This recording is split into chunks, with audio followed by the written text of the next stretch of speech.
Alléluia. Ok, bon, nous parlions de notre sœur Evelyne tout à l'heure, mais elle va quand même venir, donc elle a dit dans 5-10 minutes. Elle sera quand même là, parce que je ne crois pas qu'elle va rester la semaine. Elle retourne chez elle en Belgique. Donc pour vous qui restez, vous allez la voir quand même l'encourager et fortifier sa foi dans le Seigneur, en sachant qu'avec Dieu, il n'y a rien qui est vraiment impossible. Vous savez, si le Seigneur a pu guérir cette femme-là, achever, phase terminale, sa glande thyroïdienne avait explosé, donc son corps ne développait plus de défense. Et les médecins l'avaient, et je crois qu'elle prenait elle-même le temps d'expliquer quand elle est partie à l'hôpital. Elle est partie de service en service, ils ont fait des fonctions, ils ont analysé le sang, ils ont tout vu, il n'y avait plus aucune trace. Quand Dieu fait quelque chose, il le fait bien. Et ça reste, amen. Cela fait des années qu'elle a été guérie, cela fait des années qu'elle est encore aujourd'hui en bonne santé. Alléluia. Bénissons le nom du Seigneur. Dieu est grand, Dieu est puissant. Et nous remercions notre Dieu. Viens, Christelle, viens remercier le Seigneur pour la réunion. Alléluia. Gloire à Dieu. Prions avec nos petites sœurs. Et ceux qui apprêtent une boisson.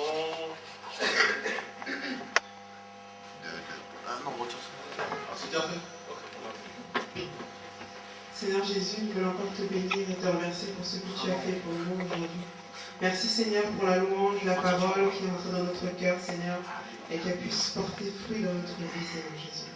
Je te remets encore notre retour entre tes mains, afin que tu puisses accompagner tout à chacun dans notre demeure, et que cette semaine puisse être, nous puissions la passer avec toi, tu puisses nous couvrir, Seigneur. Je te remercie encore pour cette journée bénie. Sois élevé, sois glorifié dans le nom de Jésus. Amen. Amen. Amen. Dimanche prochain, nous avions promis une fois tous les mois au moins de prier pour le peuple de Dieu. Les problèmes d'oppression, les problèmes de guérison, les problèmes de difficultés personnelles, de faire la prière dimanche prochain. Nous voulons avoir vraiment une réunion spéciale dans l'exercice de l'autorité du croyant au nom de Jésus-Christ.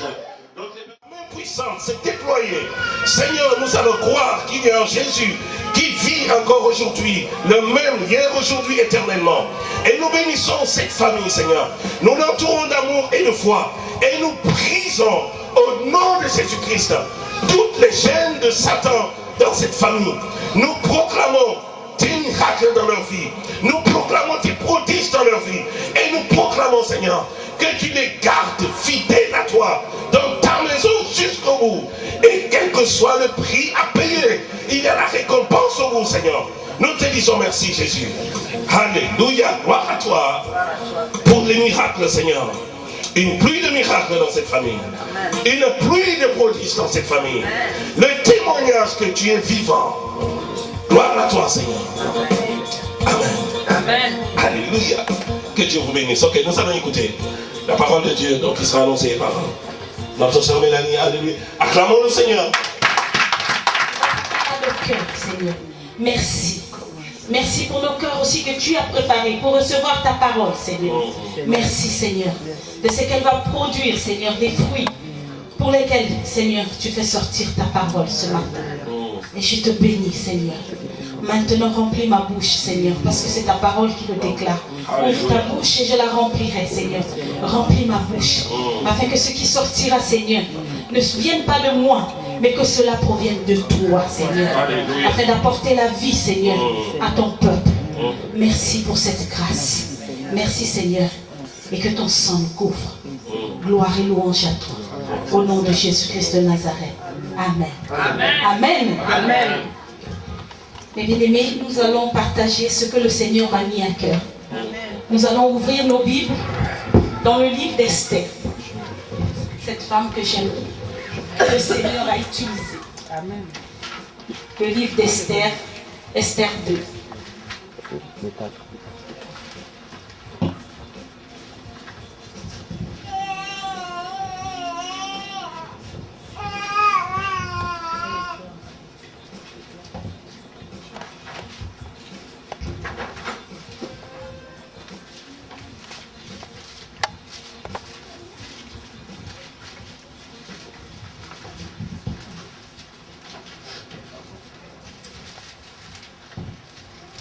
Esther 2 à partir du verset 3.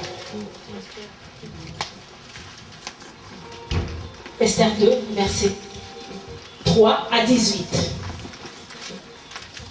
Je vais lire au nom du Seigneur Jésus. Je pense que tout le monde est à la page.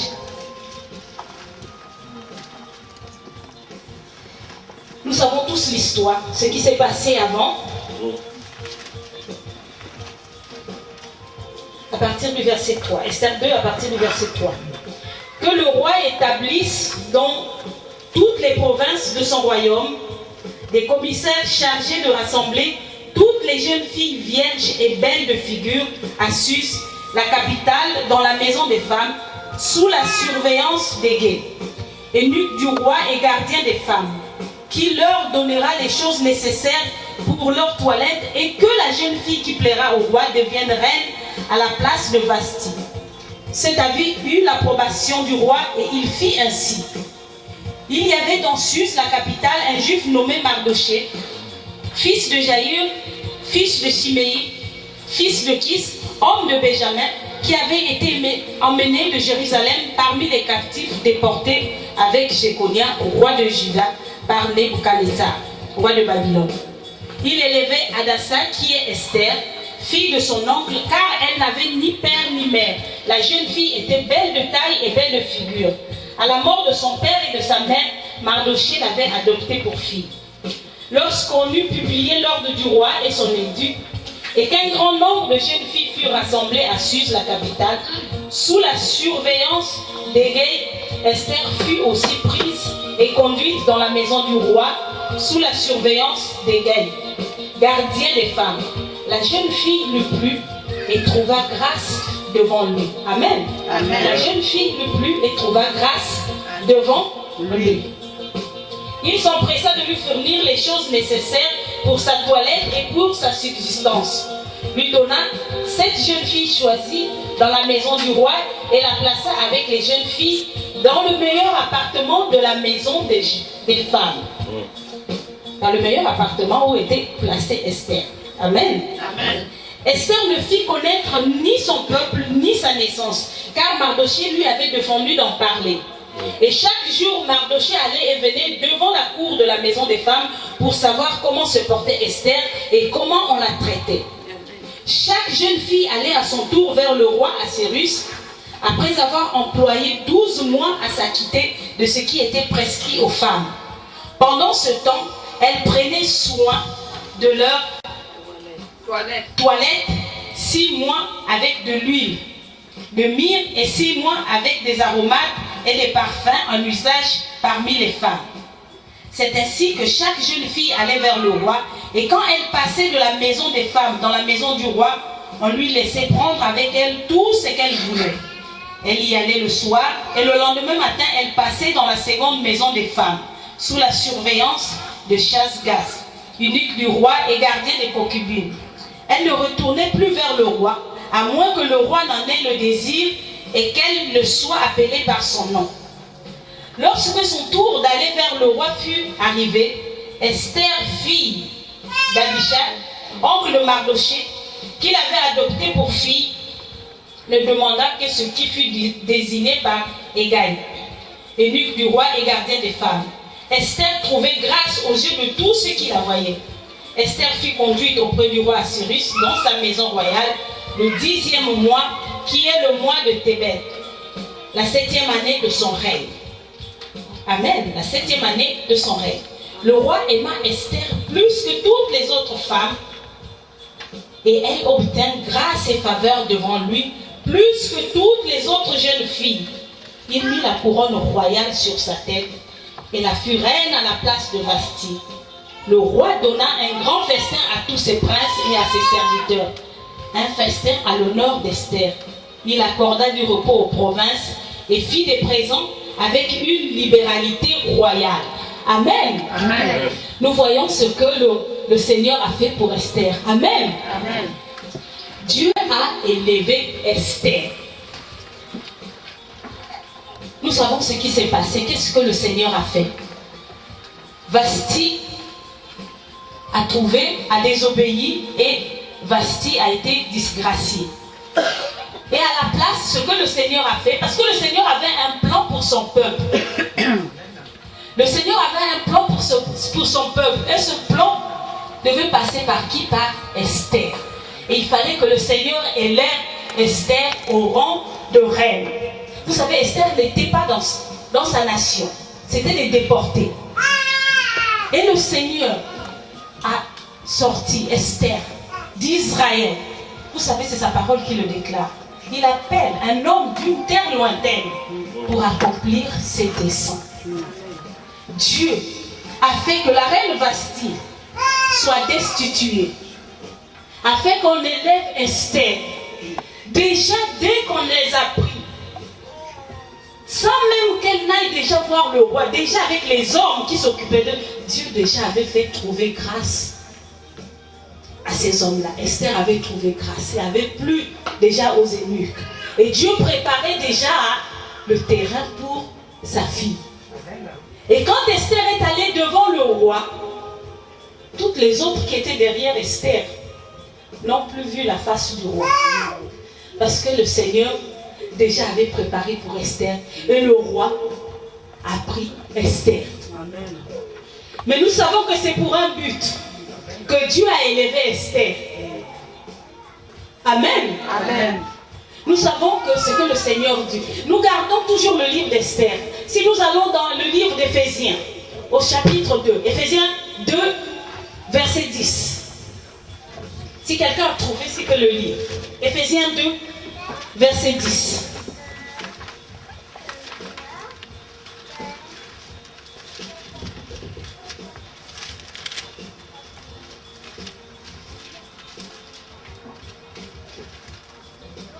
Éphésiens 2, verset 10, si quelqu'un est... Je lis au nom du Seigneur. Merci. Car nous sommes son ouvrage, ayant été créés en Jésus-Christ pour de bonnes œuvres que Dieu a préparées d'avance afin que nous les pratiquions. Amen. Amen. Les œuvres que Dieu a préparées d'avance pour que nous les pratiquions. Parce que nous savons que chacun de nous, Dieu a préparé des œuvres pour nous, pour que nous puissions les pratiquer. Ce n'est pas un hasard quand nous marchons dans notre vie chrétienne. Tout ce que nous faisons, Dieu les a préparés d'avance. Vous savez, le diable peut tout faire, il est sous le contrôle de Dieu. Tout ce que le diable fait est sous le contrôle de Dieu. Il tient le monde entier entre ses mains. C'est lui qui a le contrôle. Et rien n'échappe à son contrôle. Ce que Satan fait, c'est sous le contrôle de Dieu.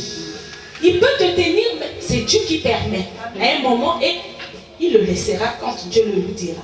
Les œuvres aussi que Dieu a préparées pour nous, pour que nous les pratiquions, il les a préparées d'avance depuis la fondation du monde.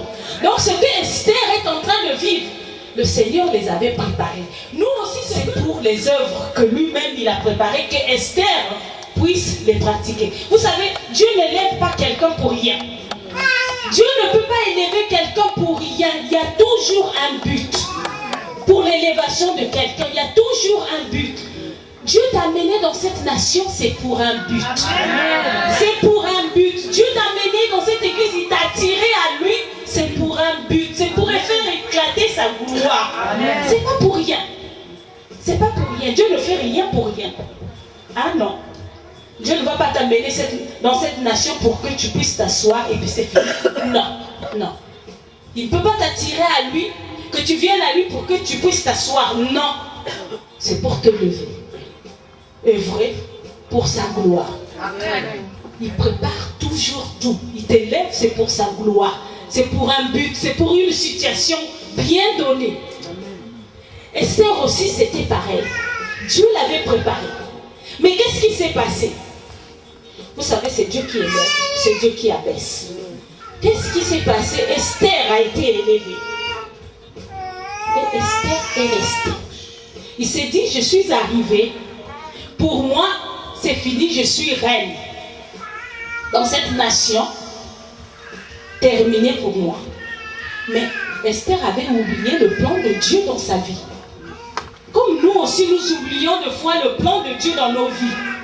Quand nous arrivons, Dieu nous élève, terminé, c'est fini. Dieu m'a donné le travail que je voulais, terminé. Dieu m'a donné la carte de séjour que j'attendais, c'est fini. Dieu m'a donné la nationalité, terminé. Mais demande à Dieu, Seigneur, tu m'as donné la nationalité. Maintenant, je suis dans cette nation. qu'est-ce que tu veux maintenant que je fasse pour toi avec cette nationalité?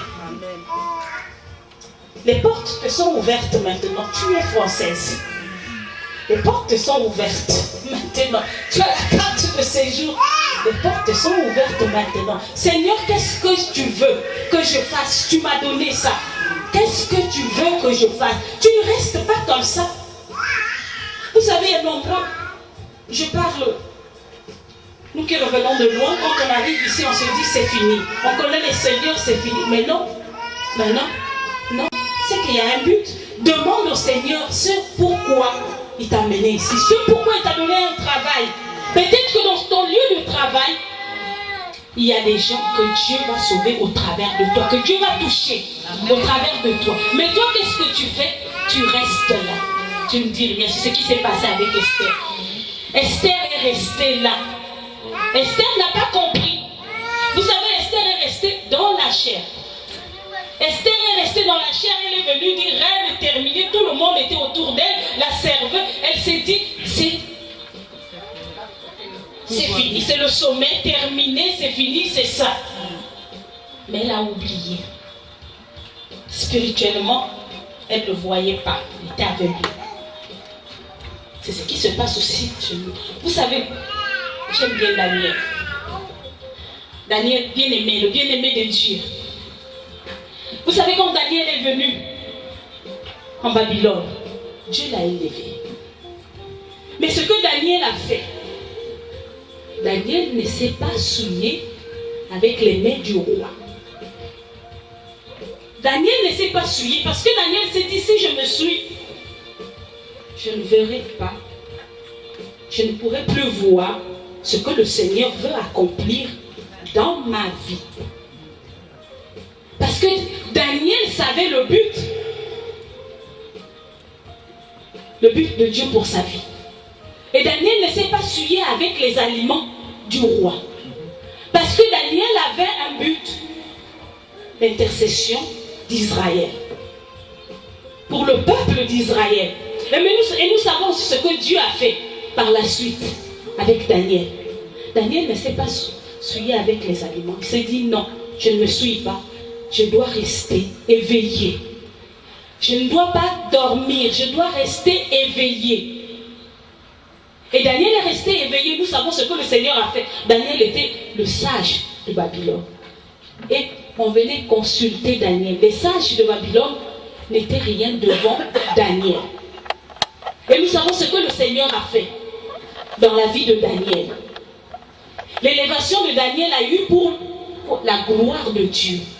Et nous savons, quand on a mené Daniel dans la fosse au lion, nous pouvons lire cela. Nous savons ce que le roi a fait. Nous pouvons lire cela dans le livre de Daniel. Daniel 6. Nous restons toujours dans Esther. Nous pouvons mettre un signe, toujours dans le livre d'Esther. Mais nous allons dans Daniel 6.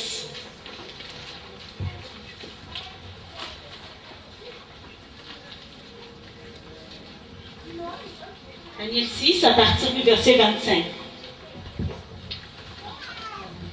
Si quelqu'un a trouvé, qui peut le lire, de 25 à 28.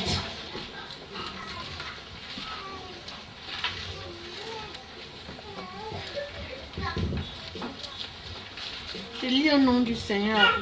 Merci. Daniel 6, 25 à 28. Daniel 25. Daniel 6, 25 à 28. D'accord, au nom de Jésus, je lis. Après cela, le roi Darius écrivit à tous les peuples, à toutes les nations, aux hommes de toutes langues qui habitent sur toute la terre, que la paix vous soit donnée avec abondance. J'ordonne que dans toute l'étendue de mon royaume, on ait de la crainte et de la frayeur pour le Dieu de Daniel. Amen.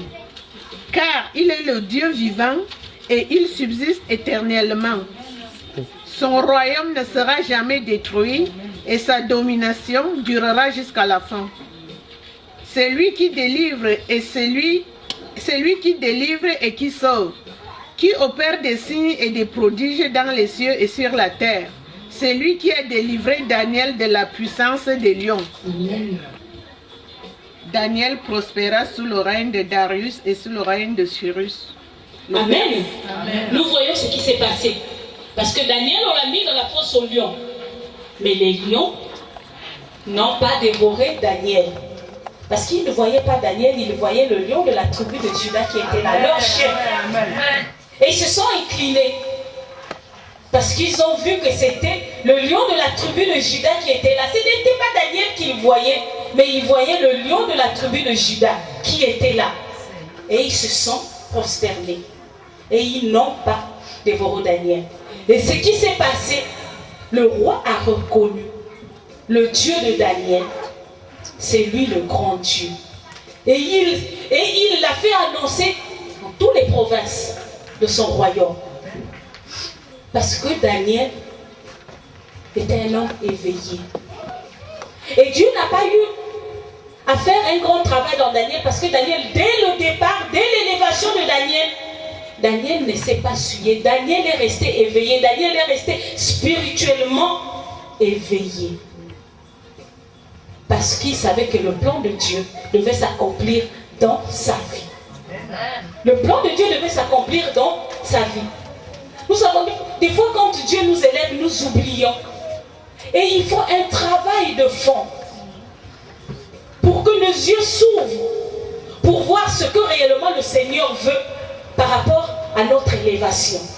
Et c'est un travail que Dieu accomplit. Et nous pouvons voir ce que Dieu a fait dans la vie de Déborah. Déborah la prophétesse. Vous savez, Déborah est devenue prophétesse en Israël. Vous savez, ce n'était pas facile pour une femme en Israël, au temps de l'Ancien Testament, d'être prophète, juge en Israël, une femme. La femme n'avait pas le droit de se tenir devant les hommes, la femme n'avait même pas droit à l'instruction. Mais cette femme, Déborah, juge en Israël, elle s'est tenue là, elle jugeait le peuple de Dieu. Et Dieu lui a fait la grâce, Dieu l'a élevée. Et qu'est-ce qui s'est passé? Déborah est restée là en tant que prophétesse, c'est tout. Mais elle ne savait pas le plan de Dieu pour cette élévation. Déborah ne le savait pas. Mais qu'est-ce qui s'est passé? Barak s'est levé pour le combat. Mais c'était pour ça que Dieu avait élevé Déborah au rang de prophétesse. Pour le combat. Pour la libération du peuple d'Israël. C'est pour ça que Dieu avait élevé Déborah au rang de juge en Israël, de prophétesse. Pour son plan. Mais Déborah, à un moment, est restée dans l'aveuglement. Elle n'a pas su ce que le Seigneur voulait. Et quand Barak s'est levé, et quand elle aussi, Dieu a fait un travail en elle, et il y a eu ce combat. Et il fallait qu'elle se lève. Et quand elle s'est levée, Barak a dit, moi je ne peux pas aller. Vous voyez ce que le Seigneur fait. Barak a dit, moi je ne peux pas aller au combat. Si toi, Déborah, tu n'y vas pas avec moi. Déborah dit, mais si je vais avec toi, tout reviendra chez la femme. Vous savez, en ce temps-là, la femme, non, on ne pouvait pas. Barak a dit, j'accepte. Mais c'était le plan de Dieu. Et quand Déborah s'est levée, et nous voyons que les vaillants guerriers aussi se sont levés en Israël pour aller combattre, pour qu'ils soient libérés. Et nous voyons ce qui s'est passé. Et il y a eu la libération d'Israël. Parce que Déborah s'est levée. Et elle a compris ce pourquoi le Seigneur l'avait élevée au rang de juge en Israël. C'était pour le combat, pour la libération d'Israël. Toi et moi aussi, nous sommes ici. C'est pourquoi? C'est pour le réveil en France. C'est pour le... Ne vois pas, il y a eu déjà des pasteurs qui sont passés, il y a eu déjà des prophètes qui sont passés dans cette nation. La parole de Dieu a été déjà... Eh non. Dieu cherche un homme. Dieu cherche un homme qui s'élève, qui se tienne à la prêche pour la nation. Il t'a amené ici, ce n'est pas un hasard. Vous savez, il y a nombreux en Afrique qui dépensent des millions pour venir ici. Mais toi et moi, on a donné quoi? Rien. Moi, je n'ai rien donné. Moi, la nationalité, je l'ai eue en Afrique. Ce n'est pas ici. En Afrique, je n'ai rien demandé. Même pas 5 francs. Juste les papiers que j'ai déposés à l'ambassade. avec mon défunt mari. C'est tout. C'est là-bas que le Seigneur m'a donné. C'est pas ici. Je n'ai rien donné, même pas 5 francs. Rien du tout. Rien du tout. Mais le Seigneur, c'est pas pour rien. Il faudrait que nous, quand on arrive ici, c'est pour le plan de Dieu, pour accomplir le plan de Dieu, pour cette nation. Il y a son peuple dans cette nation. Il y avait le peuple de Dieu aussi à Suse, dans le royaume de Perse. Il y avait aussi le peuple de Dieu qui était en danger. Et ici aussi, il y a le peuple de Dieu, nombreux dans cette nation. Et Dieu veut sauver son peuple au travers de nous qui sommes ici. S'il t'a attiré à lui, s'il a fait de toi son enfant, c'est pour son peuple. Amen. Et Déborah, quand Déborah s'est levée, nous voyons ce qui s'est passé. Tous les guerriers, il n'y avait pas de guerriers en Israël au temps de Déborah. Ils étaient où? Il n'y avait pas de vaillants guerriers, ils étaient où? Mais quand Déborah était là sous son arbre en train de juger, les guerriers étaient endormis. C'est comme toi aussi et moi. Nous sommes là. Dieu nous a amenés ici, nous a élevés pour nous amener dans cette nation. Tant que nous dormons, le peuple périt. Le peuple périt. Et quand Déborah s'est levée, nous voyons ce qui s'est passé. Les guerriers se sont réveillés en Israël. Ils se sont dit, ben oui, nous ne devons pas laisser Madian nous asservir tout le temps. Et Barak aussi s'est levé. Tous les guerriers, tout Israël s'est levé derrière Déborah. Et nous voyons la victoire qui a été apportée au peuple de Dieu. Ne nous maintenons pas dans notre élévation. Nous restons là. Non, ce n'est pas le plan de Dieu. Amen. Ce n'est pas le plan de Dieu. Quand le Seigneur a élevé Esdras, c'était de les déporter en Babylone. Ils étaient auprès du roi. Mais c'est parce que Dieu avait un but dans leur élévation. C'était pour la reconstruction de Jérusalem. Et ce n'était pas n'importe qui pour se tenir devant le roi et aller demander des papiers, aller demander la faveur pour Israël.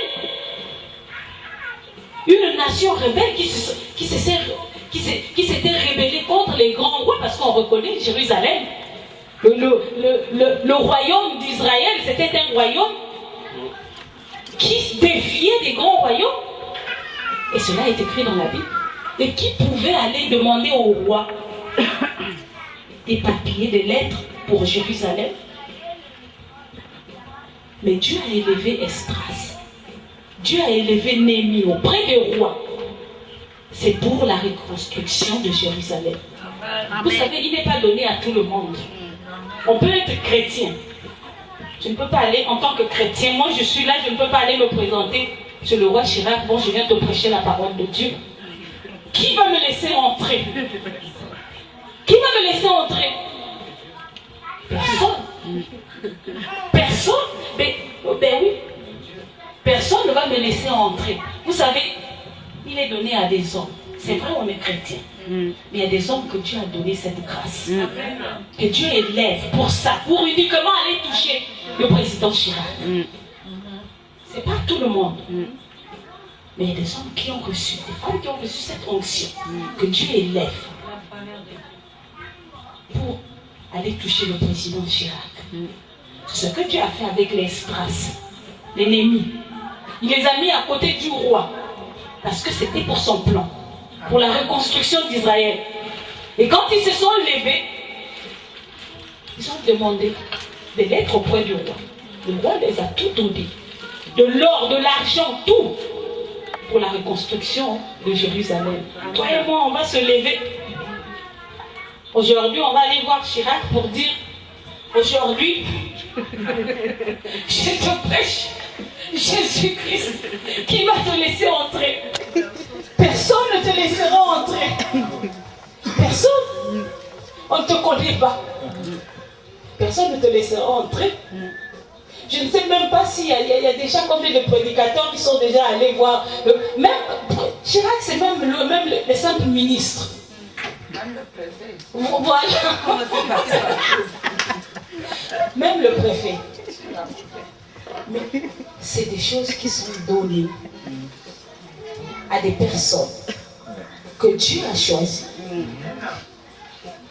pour cela.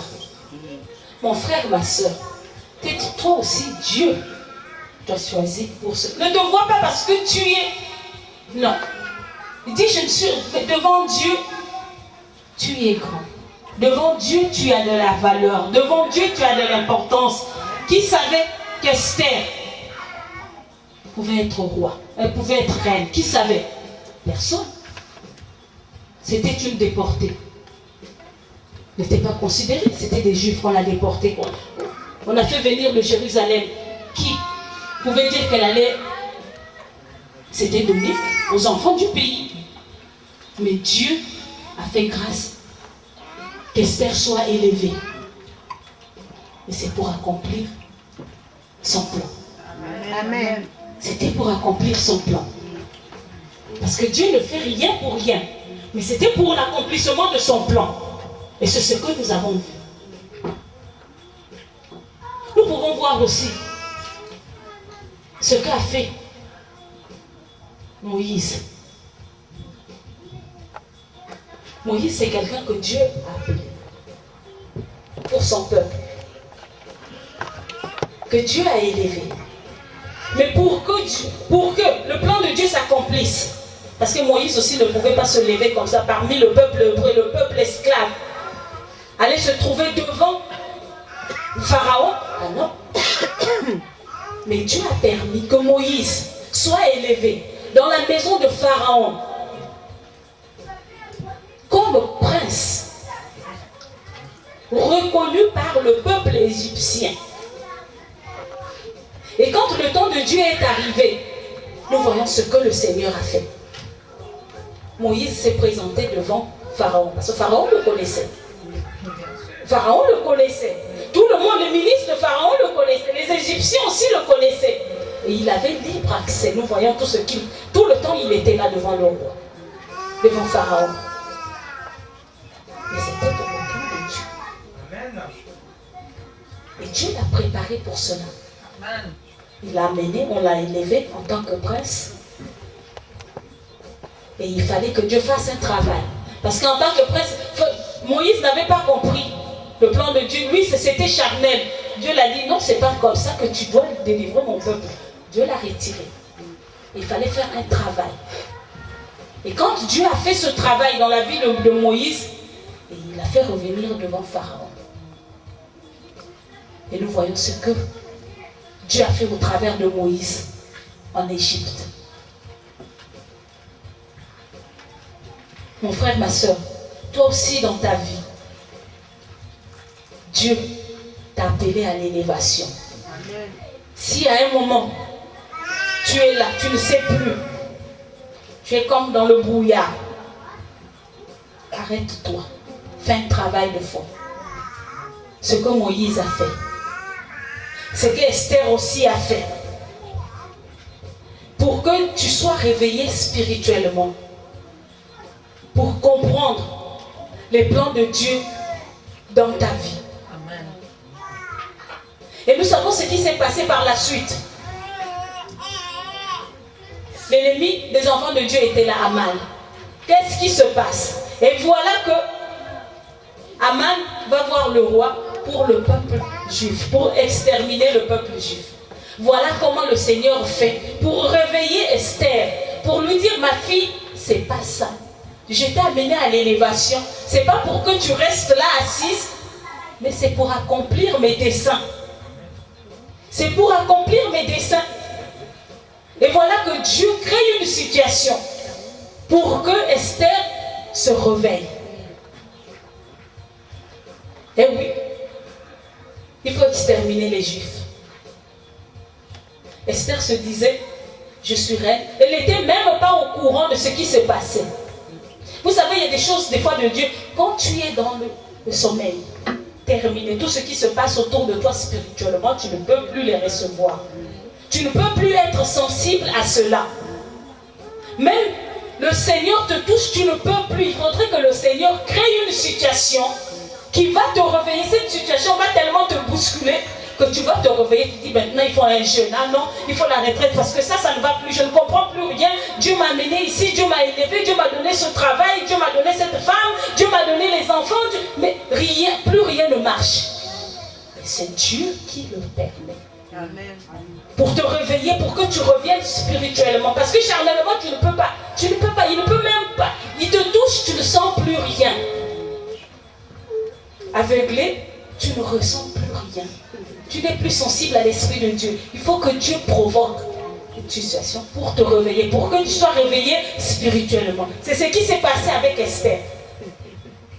Aman va voir le roi, dit il faut exterminer les Juifs. Esther n'était même pas au courant, ne savait même pas. Et qu'est-ce qui se passe? C'est Aman qui était là pour surveiller tout le temps Esther. Et quand on regarde, on va dire à Esther, mais ton oncle est couché devant la porte du palais. Et qu'est-ce qui se passe? Bien aimé, nous allons le lire.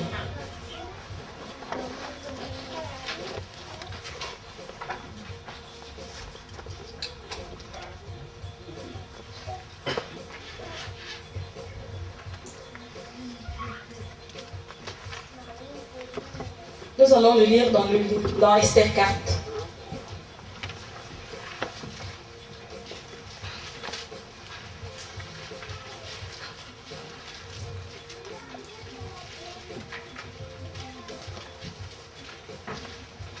À partir du verset 4.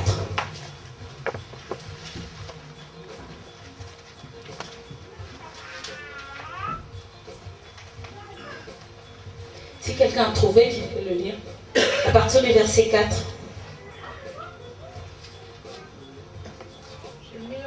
De 4 à 17, oui. Esther 4, verset 4, oui, à partir du verset 4 jusqu'à la fin. Les servantes d'Esther et ses eunuques vinrent lui annoncer cela. Et la reine fut très effrayée. Elle envoyait des vêtements à Mardochée pour le couvrir et lui faire ôter son sac. Mais il ne les accepta pas. Alors Esther appela Hathach, l'un des eunuques que le roi avait placé auprès d'elle. Et elle le chargea d'aller demander à Mardochée ce que c'était et d'où cela venait. Hathach se rendit vers Mardochée sur la place de la ville, devant la porte du roi. Et Mardochée lui raconta tout ce qui lui était arrivé et lui indiqua la somme d'argent qu'Aman avait promis de livrer au trésor du roi en retour du massacre des Juifs. Il lui donna aussi une copie de l'édit publié dans Suse, en vue de l'heure à Esther, et lui fit connaître, et il ordonna qu'Esther se rendît chez le roi pour lui demander grâce et l'implorer en faveur de son peuple. Hathach vint rapporter à Esther les paroles de Mardochée.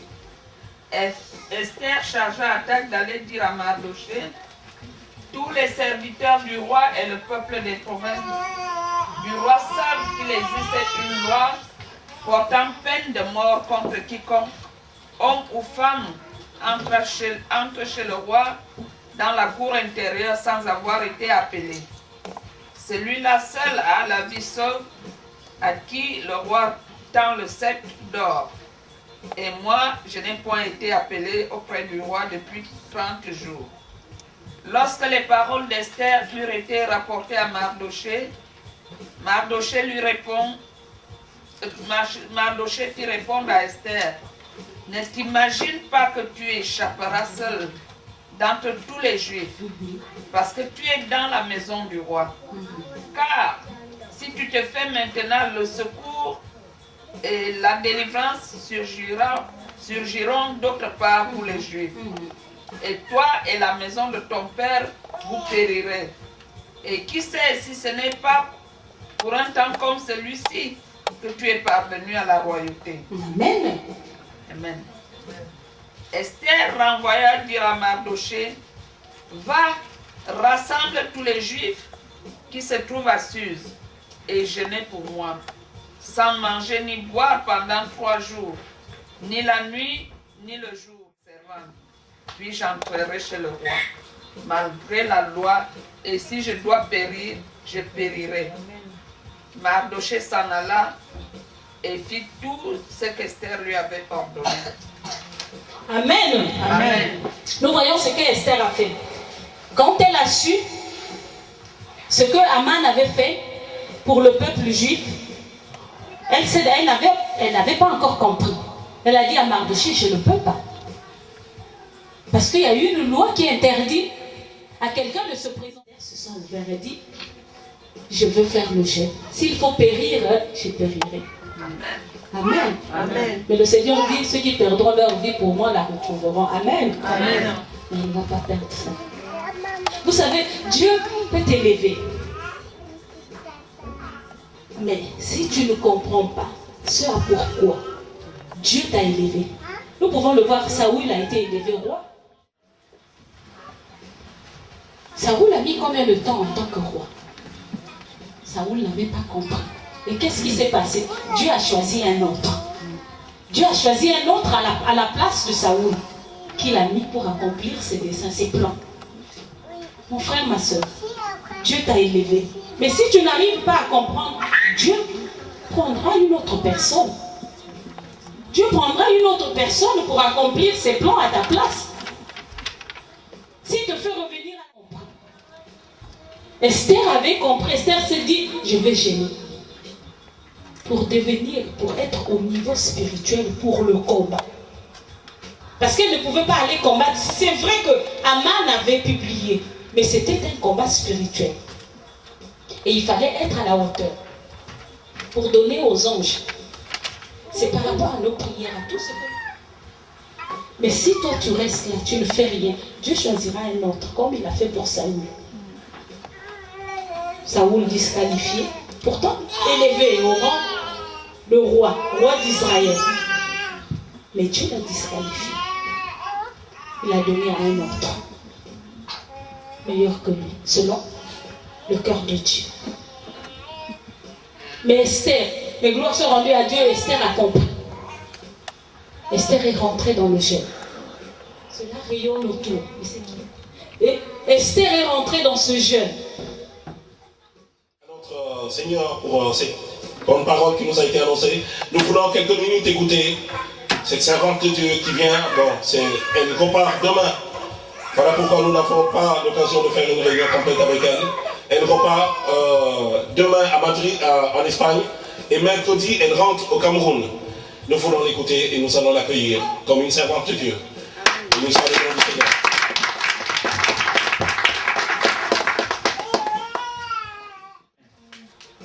Mais je ne serai pas très longue, parce que le temps qui nous est imparti déjà de prière, c'est que avec mon mari qui est aussi pasteur, mais moi je prêche rarement, parce que j'ai découvert l'intercession, j'aime tellement l'intercession que je préfère, pendant même que lui prêche, être en train d'intercéder. Donc, de temps à l'occasion, elle m'est un peu rare, je préfère prier. Amen. Et les rares fois où j'interviens, c'est juste sur les situations pratiques. C'est quand j'ai l'impression que, quand le Seigneur me pousse vraiment à dire quelque chose. Je bénis le Seigneur d'être dans cette nouvelle salle, parce que moi, le mai, j'étais là quand il y avait des difficultés à payer le loyer et tout. Je bénis le Seigneur pour des instruments. À l'époque, il n'y avait pas de batterie. Mais il y a quelque chose qui me dérange un peu. Et c'est par rapport à cela que je vais intervenir. Il y a quelques visages que je ne vois pas. Déjà hier, j'ai essayé de prendre quelques nouvelles. On me dit, est-ce qu'il est encore là? On me dit non. La servante de Dieu qui a intervenu tout à l'heure, elle a dit, si Dieu nous appelle, si nous sommes tous ici, c'est pour son œuvre. Et son œuvre, c'est l'évangélisation. Son œuvre, c'est gagner les âmes. Son œuvre, c'est partager ce que nous avons reçu. Amen. Mais pour cela, si nous ne remplissons pas certaines conditions, malgré nos bonnes intentions, l'œuvre peut piétiner. Bien aimé, je voudrais intervenir très rapidement sur la charité. L'apôtre Paul, parlant de la charité, l'annonce comme étant la voie, une voie par excellence.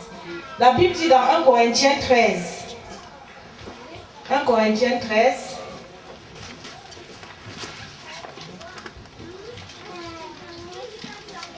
La Bible dit, je vais lire rapidement, 1 Corinthiens 13, à partir du verset 1. L'apôtre Paul dit, quand je parlerai les langues des hommes et des anges, si je n'ai pas la charité, je suis un airain qui résonne, ou une cymbale qui retentit. Et quand j'aurai le don de prophétie, la science de tous les mystères et toute la connaissance, quand j'aurai même toute la foi jusqu'à transporter des montagnes, si je n'ai pas la charité, je ne suis rien.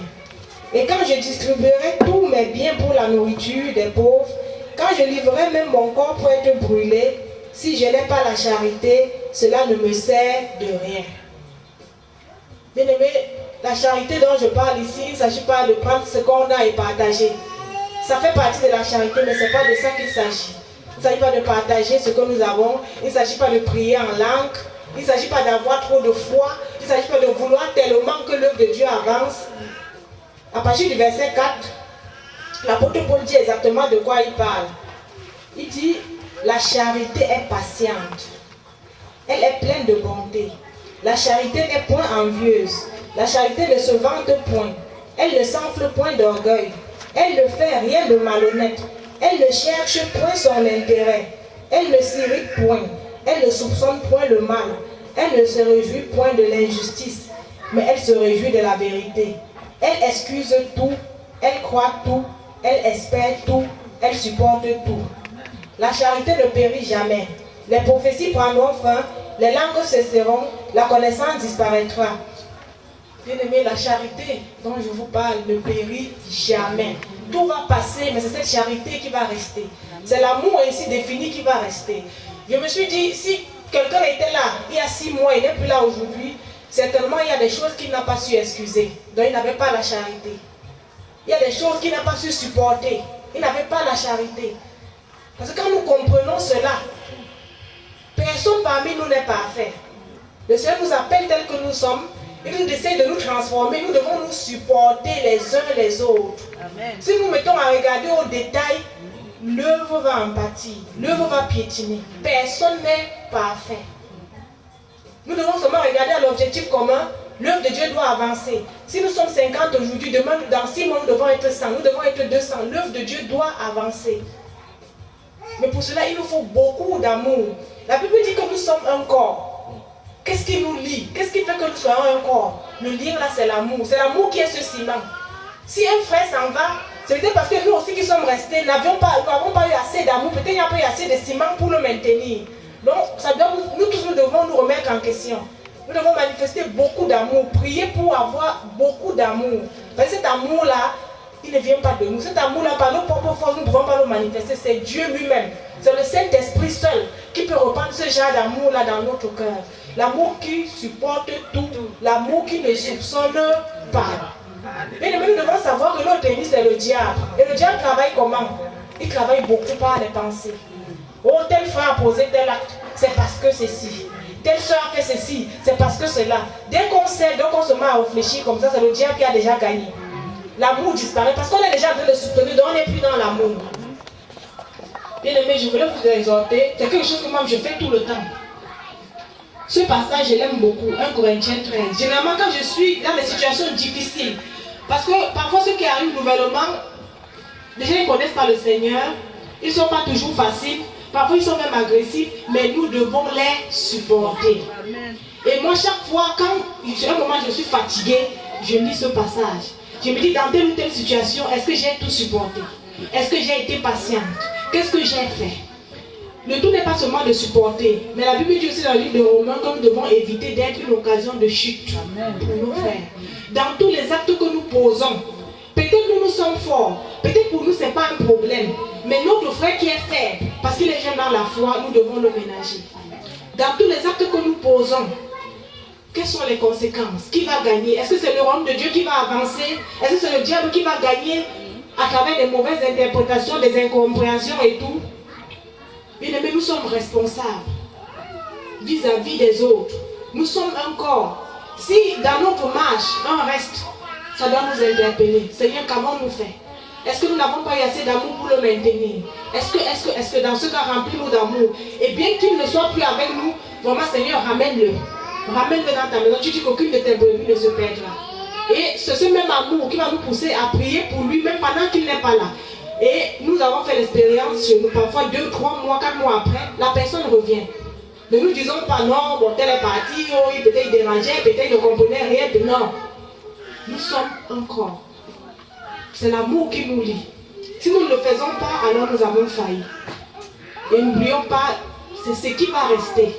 C'est cet amour, ce sont ces œuvres-là. C'est ça qui va rester quand nous ne serons plus sur cette terre. C'est à travers cela que Dieu va nous récompenser. Dieu est miséricordieux, il nous appelle à devenir participants de sa nature. Il nous appelle à être plus miséricordieux, à faire preuve d'amour. Pas seulement l'amour quand tout est bien, l'amour surtout quand c'est mauvais. L'amour quand un frère est agressif, l'amour quand il est orgueilleux, l'amour quand il est arrogant. Continuez à l'aimer, supporter.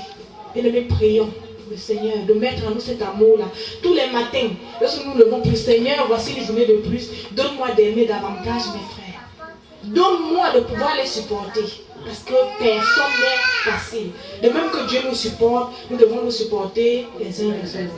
Bien aimés, c'est tout ce que j'entends à vous dire. Amen. Amen.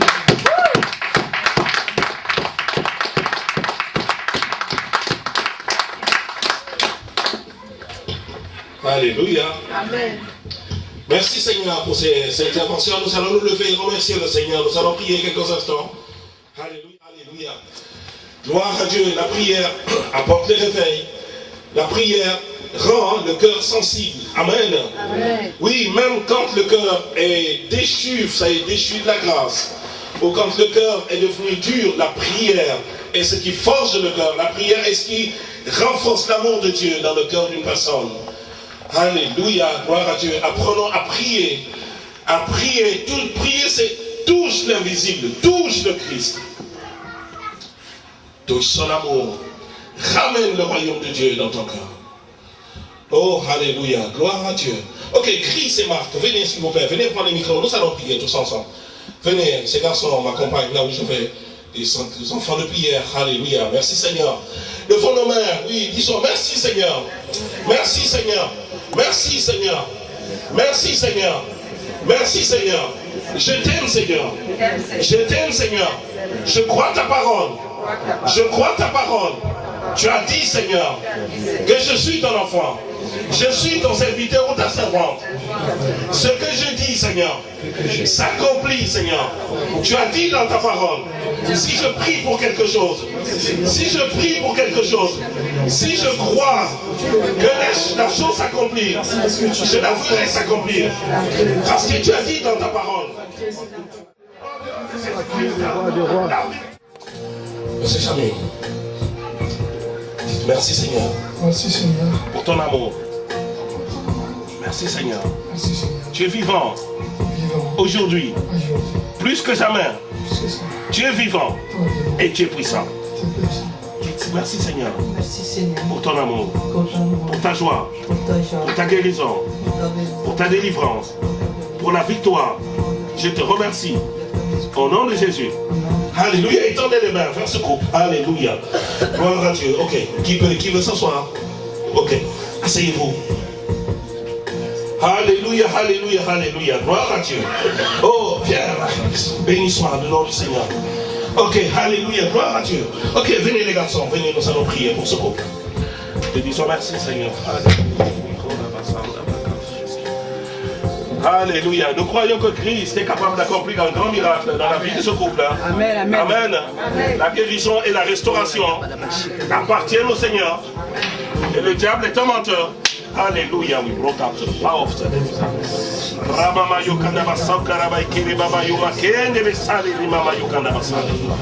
Je détruis maintenant dans la vie de cet homme toute la puissance du malin au nom de Jésus-Christ de Nazareth. Au nom de Jésus. Oh, alléluia, alléluia, alléluia, alléluia.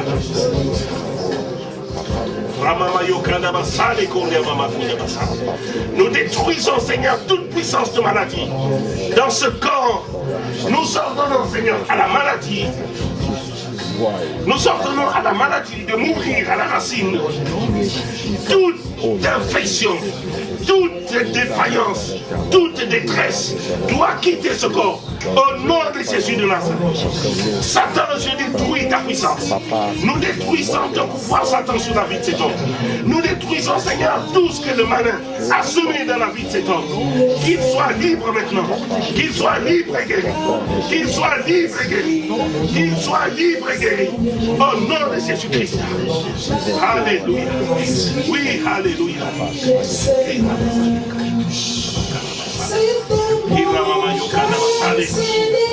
Alléluia. Qu'il soit libre, libre au nom de Jésus. Que son sang soit libre. Ses organes, Seigneur, sa chair, au nom de Jésus de Nazareth. Alléluia. Que la puissance de Dieu traverse le corps, depuis son crâne jusqu'au sommet de ses pieds, qu'il soit visité par l'onction du Saint-Esprit. Qu'il la touche, Seigneur. Qu'il touche sa famille. Qu'il touche son foyer, Seigneur. Nom puissant de Jésus-Christ et dans les mains puissantes de Jésus-Christ, je proclame votre déclaration d'assurance vie par le sang de Jésus-Christ.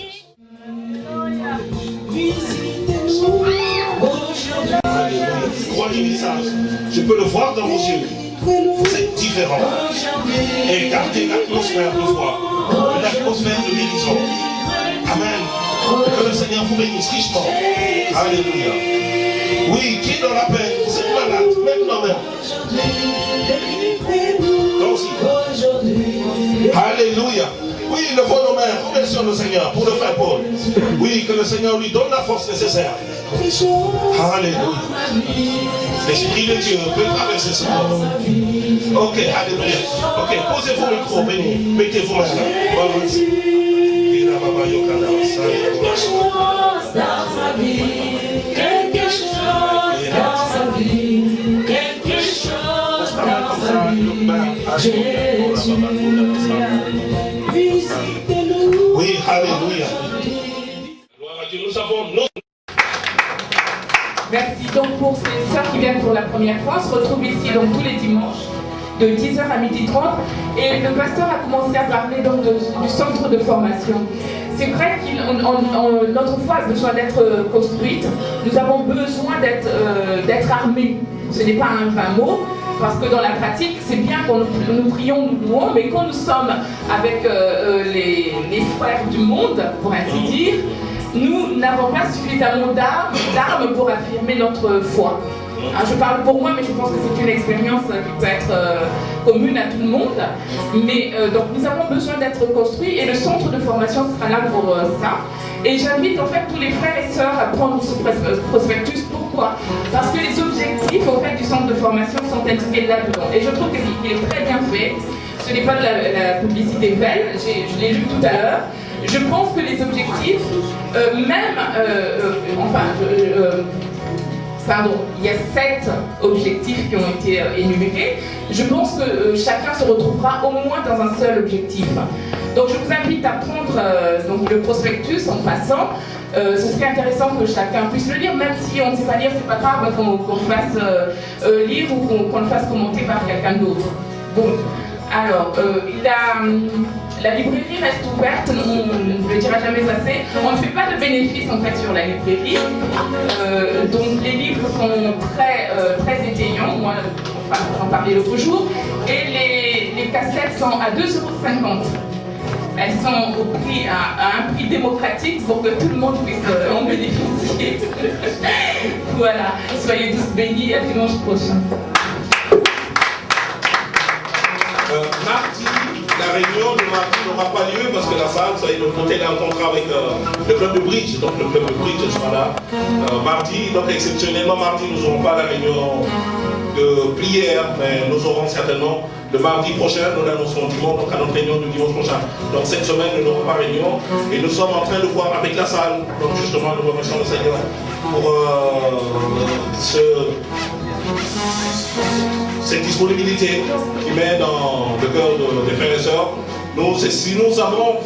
La prochaine fois, si nous n'avons pas réunion mardi ici là, nous aurons réunion ailleurs. Mais au moins que nous puissions maintenir notre rythme de réunion. Béni soit le nom du Seigneur, on n'a rien oublié. Notre frère Edson vous dit bonjour. Il était là encore ce matin. Il travaille ce matin encore jusqu'à cet après-midi. Et priez pour que le Seigneur lui donne un autre travail. Un autre travail avec d'autres horaires. Ou que si le Seigneur lui donne d'autres horaires ou un autre travail, mais qu'il soit disponible. Bien sûr, nous remercions le Seigneur pour le frère Cyril qui fait un travail formidable. C'est vrai que ça fait 2 dimanches. Et nous sommes reconnaissants à Dieu pour toutes ces choses-là. Gloire à Dieu. C'est l'heure des dîmes et des offrandes. Amen.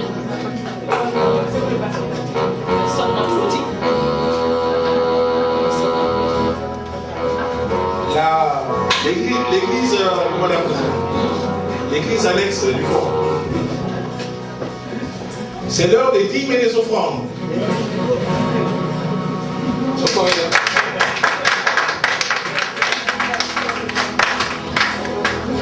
Bon, prenons avec joie ces choses-là aussi. Nous donnons. Dieu aime celui qui donne avec Dieu aime celui qui donne avec joie. Donc quand on dit c'est l'heure des dîmes et des offrandes, manifestons notre joie.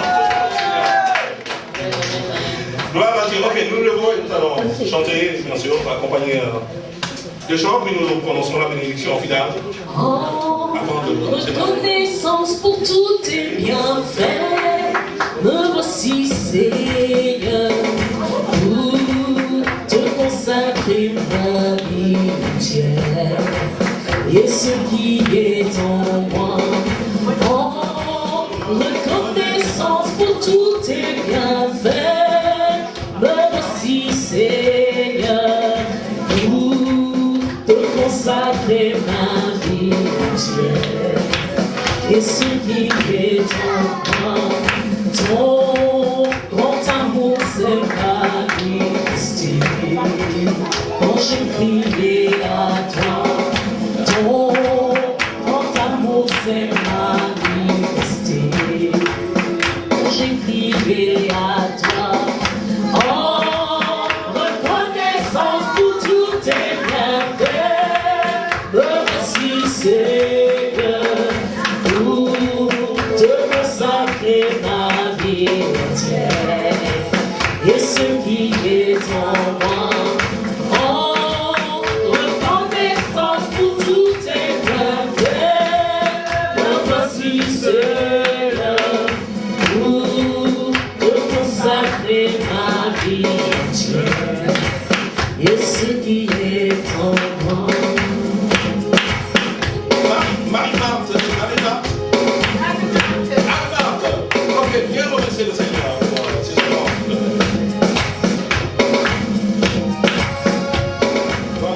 Ok, nous nous levons. Chantons un chant. Nous sommes dans un lit d'amour et nous demandons à notre frère de prier pour la bénédiction finale. Bon, c'est un garçon que je connais depuis qu'il est tout petit, vous voyez costaud comme ça, mais ils étaient petits, alors il y avait Ruben et c'est la même génération. Alors, vous savez, ces derniers temps, ils sont grands, mais bénis soit le Seigneur, n'est-ce pas? Gloire à Dieu. Comme ça, quand on sera fatigué, ils vont nous aider à aller apporter l'évangile aux extrémités de la terre. Nous sommes dans un lien d'amour. Nous sommes dans un lien d'amour. Notre esprit est uni avec l'esprit de Dieu. Nous sommes dans un lien d'amour. Maintenant, chantons tous ensemble, et que son amour se répande. Tenons-nous par la main, et le monde verra que nous sommes dans un lien d'amour. Seigneur, c'est le fils de notre sœur Maman Victoire et notre frère Paul. Amen, le grand frère de gloire et de merveille. Béni soit le Seigneur. Salut ton frère quand même avant de partir. Et à dimanche prochain, Invitez les gens, prenez des prospectus, il y en a beaucoup sur la table, nous en avons fait. Prenez-en autant que vous voulez, distribuer, mettez dans les boîtes aux lettres, mettez entre les mains de quelqu'un, l'été arrive, il fait bon. Nous voulons vraiment servir, être des chrétiens maximum et non pas minimum. Voilà Dieu. Nous savons prier que Dieu nous donne d'annoncer sa parole avec assurance et qu'il est dans ses mains. Priez pour les gens. Ceux que vous connaissez, les gens vers lesquels le Seigneur vous envoie, priez pour que la grâce de Dieu vienne sur ces gens. Nous voulons atteindre beaucoup de gens cet été, dans cette ville de Sergi et ailleurs, et que Dieu seul soit glorifié. Il a accompagné Jairus. Vous connaissez l'histoire de Jairus. Cet homme est allé écouter la prédication de Christ. Il a laissé sa fille malade à la maison.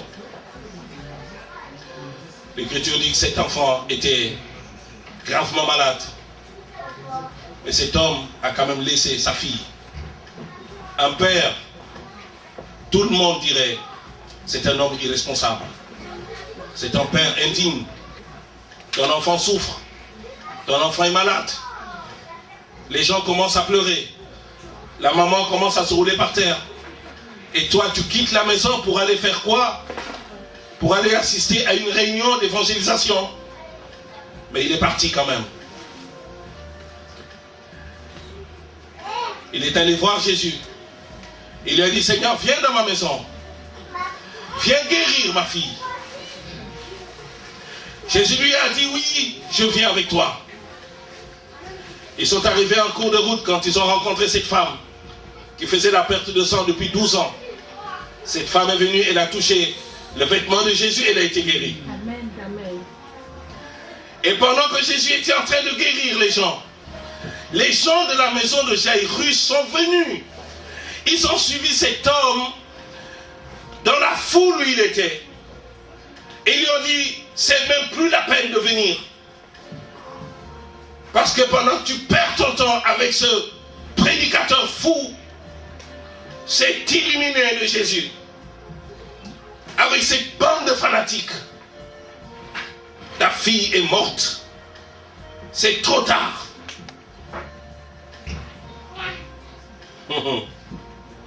On peut accuser, n'est-ce pas? On peut montrer du doigt. Tout le monde a détesté cet homme. Aucune respect. Qui va faire ça? Il a suivi Jésus. Il savait avec qui il marchait. Amen. Il connaissait cet homme qui marchait avec lui. Sinon, il ne serait pas venu. Il n'aurait pas suivi. Ils sont rentrés dans la parcelle. Quand ils sont rentrés dans la maison, la Bible dit que tout le monde s'est moqué de Jairus. Amen. Amen. Tout le monde s'est moqué de lui. Les gens ont ri. Ils ont dit, on n'a jamais vu un fou pareil. Alors, non seulement tu es parti, et tu reviens, tu vis avec lui.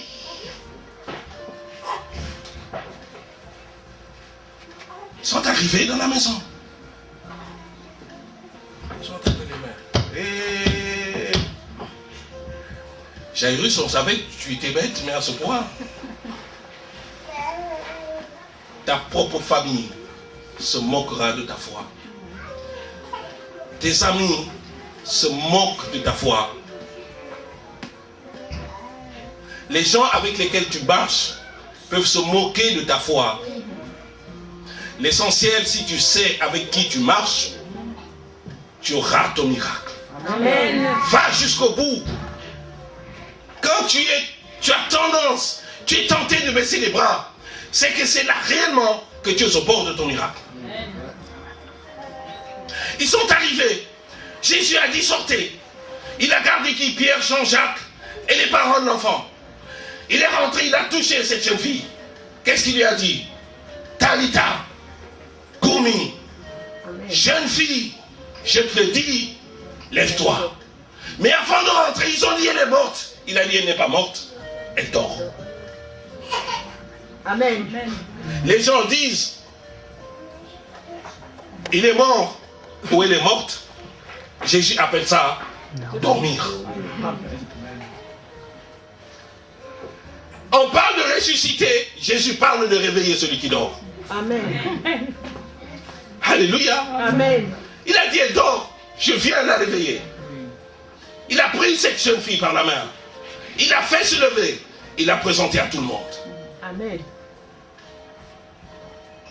Quand le prince de la vie se présente, la mort doit obéir. Amen. Hein? Quand le vivant se présente, la mort doit obéir. Amen. Il est rentré dans cette chambre. La mort savait que celui qui est rentré dans cette chambre. Actes des apôtres, Pierre dit aux Juifs, il dit, vous avez fait mourir le créateur de la vie. Si lui, il est le créateur de la vie, c'est qu'il ne peut pas être soumis à la mort. Amen. Il a dit lui-même, je suis la vie. Plusieurs fois il a dit. Mais la Bible va plus loin dans les Actes des apôtres. Il dit, il est celui qui est le créateur. Au commencement était la parole. La parole était avec Dieu. La parole était Dieu. En elle était la vie. Amen. Était est un mot qu'il faut enlever de ta Bible. Tu peux barrer était, mais parce que la traduction exacte dit en elle est la vie. Amen. En elle est la vie. Amen. Et la vie est la lumière des hommes. Amen. La vie, qu'est-ce que c'est que la lumière? La lumière, c'est pas la lumière du soleil. Quand la Bible parle de lumière, qu'est-ce que c'est que la lumière? La lumière des hommes. Qu'est-ce que ta lumière? La lumière pour celui qui est malade, c'est la guérison. La lumière pour celui qui souffre, c'est que ses souffrances arrivent à leur terme. Amen. Alléluia. Amen. En elle est la vie. La vie, une traduction dit en elle est la vie, et la vie est le développement des hommes. Amen. Amen. Le développement, vous comprenez? Pourquoi? Parce que tout ce qui vit se développe. Tout ce qui vit se développe. Amen. Amen. La mort est un état de non-développement. Amen. La mort est un état de cessation de développement. Mais la vie doit se développer. Amen. Amen. Regardez ce bébé. Là, il est tout petit. Mais on s'attend à ce qu'il grandisse. Amen. N'est-ce pas? Amen. C'est quoi grandir? C'est se développer. Il va se développer. Demain, il sera un homme. Il pourra se tenir debout tout seul. C'est ça la vie. Ta santé se développe. Chaque jour, tu arrives à un état de santé plus excellent. Amen. Ta paix se développe. Un splendide. Ta paix grandit. Tout ce qui est vie. Les Anglais disent, life is light. La vie, c'est la lumière. Mettez une plante là, une plante naturelle, devant cette baie vitrée. Je dis une plante naturelle. Vous allez voir qu'avec le temps, cette plante va se pencher du côté où il y a la lumière. Amen. Faites l'expérience dans vos maisons. Vous verrez que la plante a tendance à se pencher vers la clarté du jour. Pourquoi? Parce que cette lumière attire. La vie et la lumière vont ensemble. Quand le prince de la vie se montre, la mort doit obéir. Amen. Quand le prince de la vie se montre, la maladie doit obéir. Amen.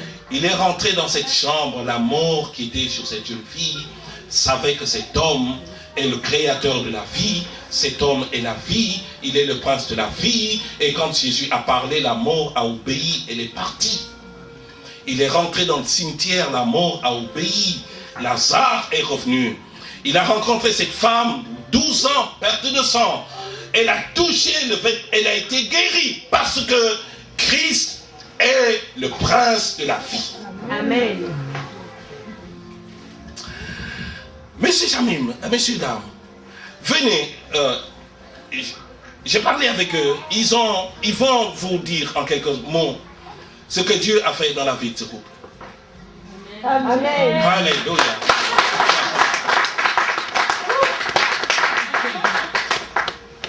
Ok, vous pouvez parler en français? Non. Un petit peu. Vous pouvez le dire. Oui, ça. Ok. Pas pratiquement. Ok.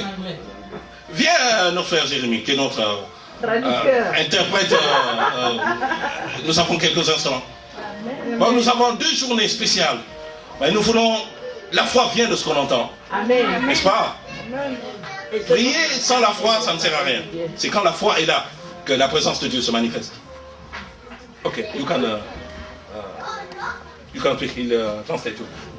Okay, you say in. No, you speak in English. Also, a little bit. A little bit. Okay. Okay, but you can read.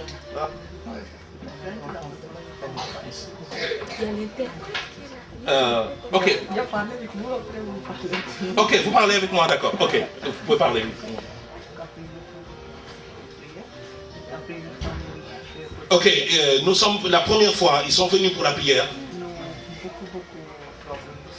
Nous avions beaucoup de problèmes de santé. Parce que le mari était atteint d'une tumeur dans l'estomac.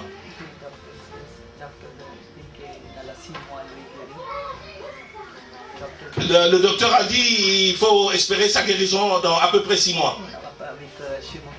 Et en faisant de la chimiothérapie.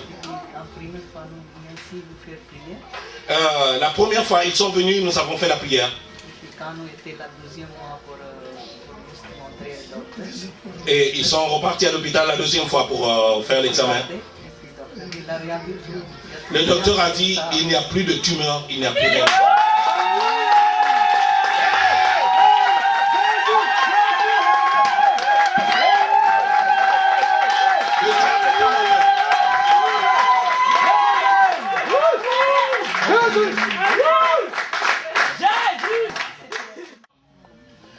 Ceci n'est que le commencement de ce que Dieu peut faire dans votre vie.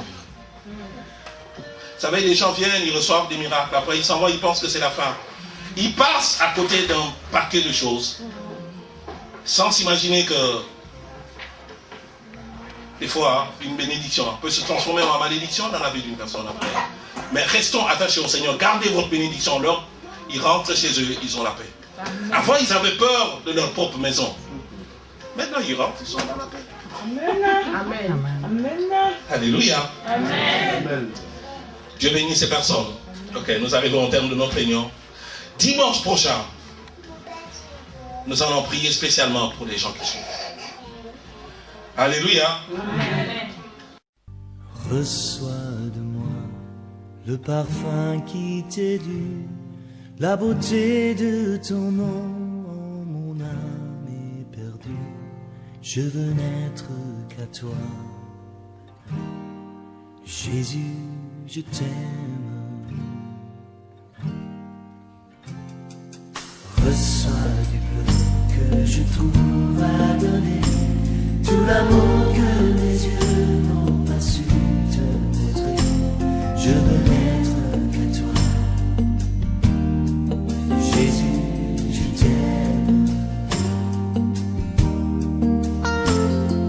Rien n'est plus beau que ton nom. Rien n'est plus saint que le sang du pardon. Je veux n'être qu'à toi. Jésus, mon roi.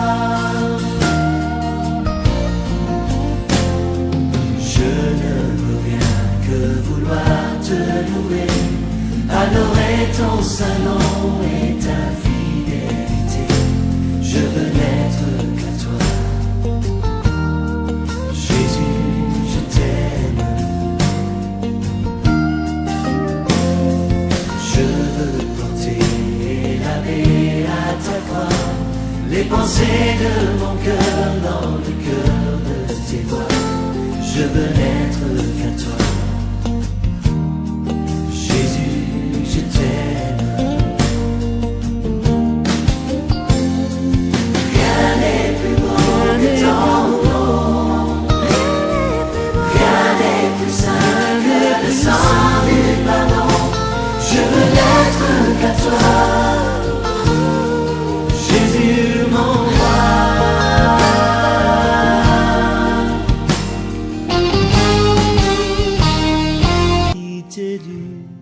La beauté de ton nom, mon âme est perdue. Je veux n'être qu'à toi. Jésus, je t'aime. Reçois du peu que je trouve à donner, tout l'amour que mes yeux n'ont pas su te montrer. Je veux n'être qu'à toi. Jésus, je t'aime. Rien n'est plus beau que ton nom. Rien n'est plus saint que le sang du pardon. Je veux n'être qu'à toi. Jésus, mon roi. Je ne veux rien que vouloir te louer, adorer ton saint nom et ta fidélité. Je veux n'être qu'à toi. Jésus, je t'aime. Je veux porter et laver à ta croix les pensées de mon cœur dans le cœur de tes voix. Je veux n'être qu'à toi. Jésus, je t'aime.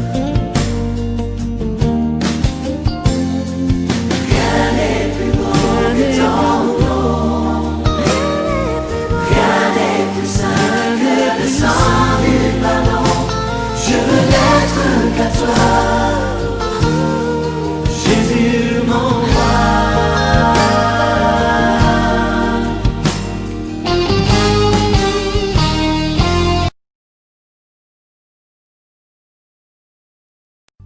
Reçois de moi le parfum qui t'est dû, la beauté de ton nom, mon âme est perdue. Je veux n'être qu'à toi. Jésus, je t'aime. Reçois du peu que je trouve à donner, tout l'amour que mes yeux n'ont pas su te montrer. Je veux n'être qu'à toi. Jésus, je t'aime. Rien n'est plus beau que ton nom. Rien n'est plus saint que le sang du pardon. Je veux n'être qu'à toi. Jésus, mon roi. Je ne veux rien que vouloir te louer, adorer ton saint nom et ta fidélité. Je veux n'être qu'à toi. Jésus, je t'aime. Je veux porter et laver à ta croix les pensées de mon cœur dans le cœur de tes voix. Je veux n'être qu'à toi.